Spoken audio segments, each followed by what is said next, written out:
Hello, Dale here from Mark Hi-Fi. Hope you and your family are having a wonderful Easter weekend. So all of my gear is sold, and I actually got more than I thought I would get out of it. So that's a good thing. So I'm going to patiently wait for the right integrated to pop up. I'm probably going to buy used or demo so I can get a higher end unit. But a few observations that I've noticed that I want to share with you that I've made by doing all my research. A lot of you already know this, but number one is built-in DACs really hurt the value, resale value of integrated amps or preamps. You know, DAC technology changes every few years.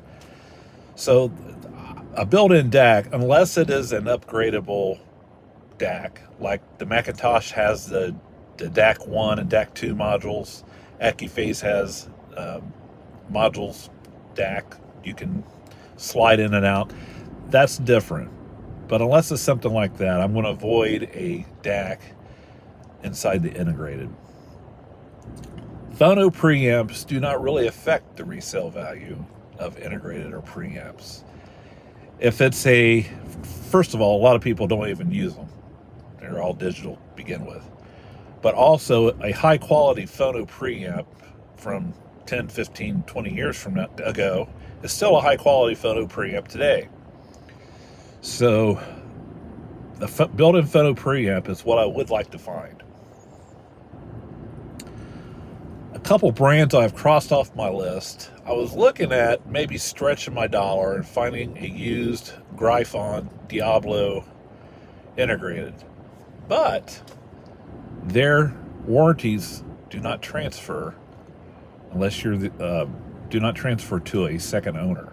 The warranty is only with the first owner, and they are quite expensive to fix if they need repair. Another one I was intrigued by was the Mark Levinson lineup. They make some really nice, highly rated, high quality integrated amplifiers, the 585.5 being the one I was looking at. However, the DAC is built in. And if you look at the older Levinson integrateds that have DACs, their value is kind of quite low on the resale market. Another name that keeps popping up, and I was really intrigued with, was Hagel. Great reviews, but they have no Phono preamp built in, and they have a built-in DAC that's not upgradable. So those are kind of crossed off my list, and it still leaves me with pretty much the same AccuPhase, Luxman, and possibly Macintosh. So unless something really changes my mind or I get such a good deal on something I can't refuse, I'll probably go with one of those three. For a minute, I looked at the AS3200 by Yamaha. And the only reason I looked is because the Accessories for Less has them for like $4,900. They're refurbished units or open box units or something. But then again, if I decide to sell in 2 or 3 years, that thing's probably not going to be $2,000, not even $1,500.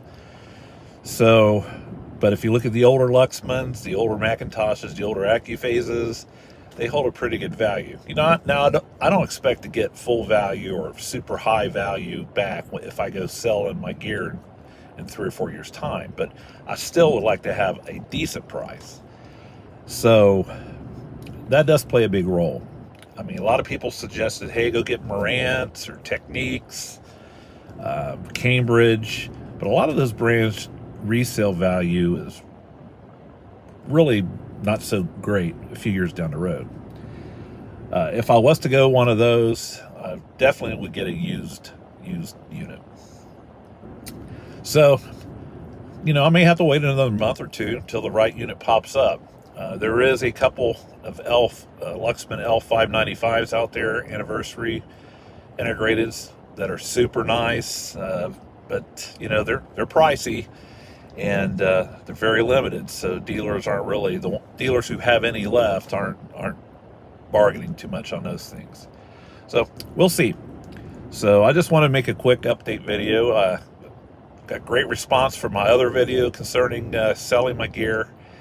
thousands of views and hundreds of comments. So keep the comments rolling. If you don't subscribe, feel free to. Please like this video and share it with your friends. And again, have a great Easter weekend, and I will see you next week.